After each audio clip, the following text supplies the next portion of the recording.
जय हिंद साथियों। हिमाचल प्रदेश पुलिस भर्ती परीक्षा 2022 के जनरल साइंस के इस complete full and final mock test में आप सभी का स्वागत है। फुल एंड फाइनल यानी कि यहाँ पर हम कंप्लीट रिवीजन करने वाले हैं। जनरल साइंस के 30 महत्वपूर्ण प्रश्न हम यहाँ पर करेंगे और जिसमें आपके लिए जो टारगेट है वो 25 प्लस का है, ठीक है। और यहाँ पर ये मॉक टेस्ट नंबर हमारा 16 है।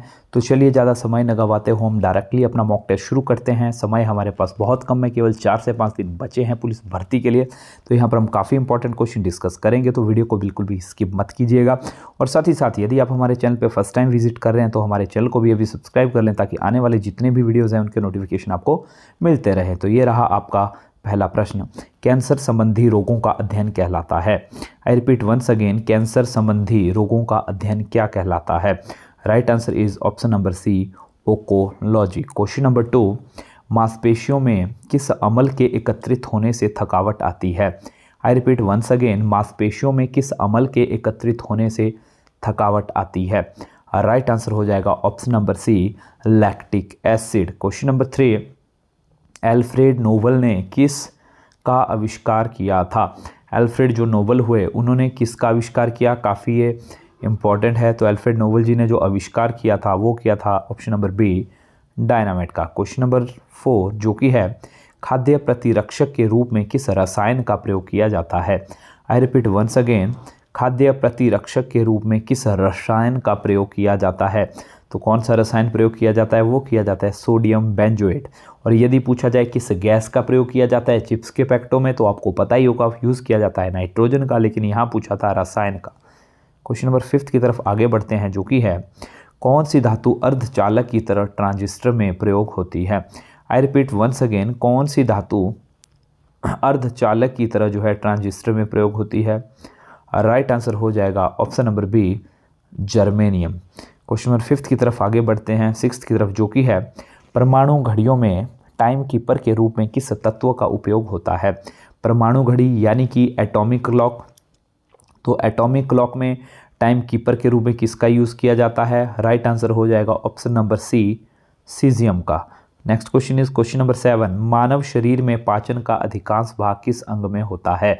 बहुत बार ये क्वेश्चन पूछा जाता है, मानव शरीर में पाचन का अधिकांश जो प्रोसेस होता है किस अंग में होता है? ऑप्शन आपके पास है, जल्दी से राइट आंसर टिक करेंगे। राइट आंसर हो जाएगा ऑप्शन नंबर डी, छोटी आंत, इंग्लिश में कहते हैं स्मॉल इंटेस्टाइन। क्वेश्चन नंबर 8, लार डैश के पाचन में हेल्प करता है? लार डैश के पाचन में हेल्प करता है। राइट आंसर हो जाएगा क्वेश्चन नंबर 8 का ऑप्शन नंबर बी, स्टार्च। किसके पाचन में हेल्प करता है? स्टार्च के पाचन में। नेक्स्ट आगे बढ़ते हैं, मानव शरीर में रक्त की मात्रा भार का कितना प्रतिशत होती है? मानव शरीर में जो रक्त की मात्रा है वो बॉडी वेट का यानी कि भार का लगभग कितना प्रतिशत होती है? तो ऑप्शन ए आपका यहाँ आ गया, इसको देख लें, बाकी ऑप्शन यहाँ है। राइट आंसर हो जाएगा इसका, जल्दी से बताएंगे, option number B, 7%, 7%।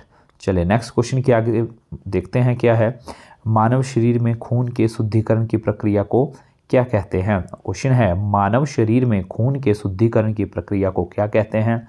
Right answer हो जाएगा ऑप्शन नंबर क्वेश्चन नंबर 10 का ऑप्शन नंबर सी, डायलिसिस। ठीक है, जब किडनियां किसी पेशेंट की, किसी व्यक्ति की खराब हो जाती है तो उनमें खून को प्यूरिफाई करने के लिए किस प्रोसेस का प्रयोग किया जाता है? डायलिसिस का प्रयोग किया जाता है। क्वेश्चन नंबर 11 जो कि है, काफ़ी इंपॉर्टेंट है और अक्सर हम इसमें गलती कर बैठते हैं, ऊंट बिना पानी पिए कुछ दिनों तक मरुस्थल में रहता है, ऐसा वह कर सकता है? ऊंट बिना पानी पिए कुछ दिनों तक मरुस्थल में रहता है, ऐसा वह कर पाता है। क्यों रह पाता है भाई बिना पानी के काफ़ी लंबे समय तक? राइट आंसर हो जाएगा क्योंकि जो है अपने कुबड़ में जमा की गई चिकनाई का प्रयोग करता है। ऊंट ने क्या किया होता है, जो उसका कुबड़ होता है उसमें जो वहाँ फैट होती है उसकी चिकनाई का वो यूज़ करता है और काफ़ी लंबे समय तक वो क्या रहता है, जीवित रह लेता है। कई बार यहाँ पर ऑप्शन ये भी होता है कि उसके जो कुबड़ है उसमें क्या रहता है, तो कुबड़ में फैट रहता है, याद रखना है आपको, पानी नहीं होता और बहुत सारे लोग इसको पानी करके आ जाते हैं। चलिए नेक्स्ट क्वेश्चन है क्वेश्चन नंबर 12 जो कि है, पानी से भरी डाट लगी बोतल, डाट यानी कि टाइट जो बोतल बांधी गई है पानी से भरी गई है, ठीक है, जब उसमें बर्फ़ जम जाती है तो बोतल जो है टूट जाती है। किसी बोतल को आपने पानी से भरा है, उसको अच्छे से ढक्कन आपने बंद किया है और उसको अपने फ्रीजर में रख दिया है, तो बोलता है बोतल आपकी टूट जाती है। क्यों टूटती है, जल्दी से बताएंगे? क्वेश्चन नंबर 12 का राइट आंसर हो जाएगा ऑप्शन नंबर डी।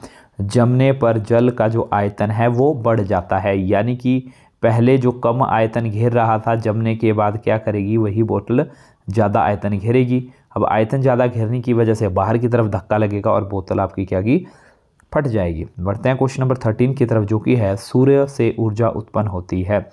सूर्य से ऊर्जा उत्पन्न होती है, किस प्रोसेस के द्वारा उत्पन्न होती है? जल्दी से राइट आंसर टिक करें। राइट आंसर हो जाएगा उसका ऑप्शन नंबर बी, नाभिकीय संलयन। चलें आगे बढ़ते हैं क्वेश्चन नंबर 14 की तरफ।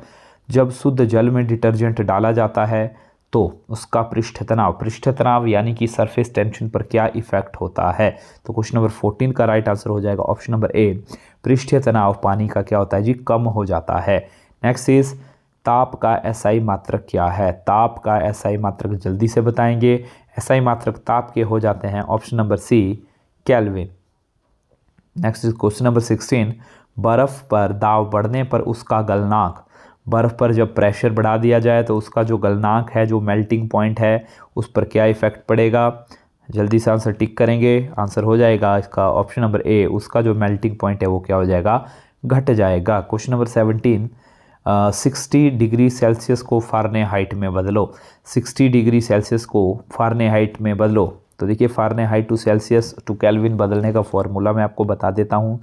C/5 is equal to F-32/9 बराबर है K-273/5। ठीक है, अब इस तरीके को इसको आपको याद रखना है। अब देखिए यहाँ बोला था सेल्सियस टू फ़ारेनहाइट, तो सिर्फ आपको फॉर्मूले में लेना है सेल्सियस टू फ़ारेनहाइट। यहाँ आपको सेल्सियस की वैल्यू भर देनी है जो कि क्या दी है, 60 डिग्री। इसको क्रॉस मल्टीप्लाई कर दें और आपके पास फ़ारेनहाइट की वैल्यू आ जाएगी और राइट आंसर इसका हो जाएगा ऑप्शन नंबर ए, 140 फ़ारेनहाइट। क्वेश्चन नंबर 18, विद्युत उत्पन्न करने के लिए कौन सी धातु का उपयोग होता है? विद्युत उत्पन्न करने के लिए कौन सी धातु का उपयोग होता है? जल्दी से राइट आंसर टिक करेंगे। तो विद्युत उत्पन्न करने के लिए जो धातु का प्रयोग किया जाता है न्यूक्लियर रिएक्टर प्लांट्स में, वो किया जाता है यूरेनियम का, और साथ ही साथ यहाँ पर प्लूटोनियम का भी उपयोग किया जाता है। कई बार यूरेनियम की जगह U-235 करके भी मेंशन किया होता है और P-239, और ये दोनों कहाँ है, न्यूक्लियर रिएक्टर में ईंधन के रूप में यूज़ होते हैं। ठीक है, और उससे क्या बनाई जाती है, वहाँ न्यूक्लियर रिएक्टर प्लांट में बिजली बनाई जाती है। चले बढ़ते हैं क्वेश्चन नंबर 19 की तरफ, जो कि है एक स्वतंत्र रूप से लटका हुआ चुंबक सदैव ठहरता है। आपने एक चुंबक को लेना है और उसको लटका देना है, और जब वो रुकेगा तो किस दिशा में रुकेगा? राइट आंसर इसका हो जाएगा ऑप्शन नंबर सी, उत्तर दक्षिण दिशा में रुकेगा। Next is question number 19, dynamo क्या करता है? डायनेमो क्या करता है? डायनेमो क्या करता है, जल्दी से बताएंगे। राइट आंसर हो जाएगा ऑप्शन नंबर सी, यांत्रिक ऊर्जा को विद्युत ऊर्जा में बदलता है, यानी कि मैकेनिकल एनर्जी को कन्वर्ट करता है इलेक्ट्रिक एनर्जी में। क्वेश्चन नंबर 21, मोस्ट इंपॉर्टेंट, पृथ्वी का पलायन वेग कितना होता है? या ऐसे भी पूछा जाता है कि पृथ्वी पर पलायन वेग का मान कितना होता है? पलायन वेग का मतलब होता है एस्केप वेलोसिटी। कौन सी वेलोसिटी? Escape velocity. तो एस्केप वेलोसिटी का मान कितना होता है पृथ्वी पे? ये होता है 11.2 किलोमीटर पर सेकेंड। अगर चांद पे पूछ ले तो चांद पे होता है 2.38 किलोमीटर पर सेकेंड। यहाँ पूछा था पृथ्वी का, तो आंसर हो जाएगा आपका ऑप्शन नंबर ए। नेक्स्ट क्वेश्चन है, सबसे पहला नाभिकीय रिएक्टर बनाया था। तो सबसे पहला जो न्यूक्लियर रिएक्टर था निम्न में से किसने बनाया था? राइट आंसर जल्दी से टिक करेंगे। तो राइट आंसर हो जाएगा ऑप्शन नंबर डी, फर्मी ने। क्वेश्चन नंबर 23, हाइड्रोजन बम किसने विकसित किया? हाइड्रोजन जो बॉम्ब है वो किसने विकसित किया? जल्दी से बताएंगे। तो हाइड्रोजन बॉम्ब जो विकसित किया था किसने किया था? क्वेश्चन नंबर 23 का हो जाएगा ऑप्शन नंबर, जल्दी से बताएंगे, B, option number B, Edward Teller. और हाइड्रोजन बॉम्ब की अगर हम बात करें तो किस पे आधारित होता है? तो आधारित होता है नाभिकीय संलयन पे। जैसे सूर्य की ऊर्जा नाभिकीय संलयन पे आधारित है, वैसे ही हाइड्रोजन बॉम्ब भी नाभिकीय संलयन पर आधारित है। और यदि आपसे पूछा जाए एटॉमिक बॉम्ब, तो एटॉमिक बॉम्ब आधारित है आपका नाभिकीय विखंडन पे। चले क्वेश्चन नंबर 24 की तरफ आगे बढ़ते हैं, जो कि है रेक्टिफायर का प्रयोग किया जाता है। रेक्टिफायर का प्रयोग किया जाता है। रेक्टिफायर का प्रयोग कहाँ होता है? राइट आंसर हो जाएगा option number D, AC voltage को डीसी में बदलने के लिए। AC यानी कि अल्टरनेटिव करंट को किस में बदलने के लिए, DC में बदलने के लिए। चले बढ़ते हैं क्वेश्चन नंबर 25 की तरफ, जो कि है सापेक्ष आर्द्रता, रिलेटिव ह्यूमिडिटी इसको इंग्लिश में कहेंगे। तो ये ह्यूमिडिटी किससे मापी जाती है, जल्दी से बताएंगे। तो ह्यूमिडिटी जो मापी जाती है वो मापी जाती है हाइग्रोमीटर से, हाइग्रोमीटर से। और हाइड्रोमीटर से क्या मापा जाता है, द्रवों का घनत्व। और लैक्टोमीटर से क्या मापी जाती है, दूध की शुद्धता। तो यहाँ पूछा था आर्द्रता। Option number B is the right answer. Question number 26 जो कि है एक उत्तल लेंस को जब पानी में डुबोया जाता है तो उसकी क्षमता क्या हो जाती है, उसकी क्षमता हो जाती है कम। Right answer is option number A. Question number 27 किस रंग की तरंग दैर्ध्य, तरंग दैर्ध्य को इंग्लिश में कहते हैं वेवलेंथ, सबसे अधिक होती है। तो सबसे अधिक जो वेवलेंथ किसकी होती है, जल्दी से राइट आंसर टिक करेंगे। तो सबसे अधिक वेवलेंथ हो जाती है आपकी ऑप्शन नंबर सी, लाल की। और सबसे कम अगर पूछी जाए तो किसकी होती है, बैंगनी की। Second last, third last, computer बंद होने पर किसके कंटेंट्स नष्ट हो जाते हैं। बोलता है कंप्यूटर अगर बंद हो जाए तो किसके जो कंटेंट है वो नष्ट हो जाएंगे। तो राइट आंसर इसका हो जाएगा ऑप्शन नंबर बी, मेमोरी के। सेकंड लास्ट क्वेश्चन है आपका, बायोगैस संयंत्र में निष्कासित निम्नलिखित में से कौन सी गैस ईंधन के रूप में उपयोग होती है। बायोगैस से ऐसी कौन सी गैस निकलती है जो ईंधन के रूप में प्रयोग होती है। और राइट आंसर इसका हो जाएगा option number C, methane gas. Methane gas को प्राकृतिक गैस भी कहा जाता है। अंतिम प्रश्न है, एल्यूमिनियम के अयस्क का क्या नाम है। एल्यूमिनियम के अयस्क का क्या नाम है। तो ये आप लोगों के लिए हमेशा की तरह होमवर्क है। इसको आपने कमेंट सेक्शन में जाके बताना है कि एल्यूमिनियम का जो अयस्क है इनमें से वो कौन सा है।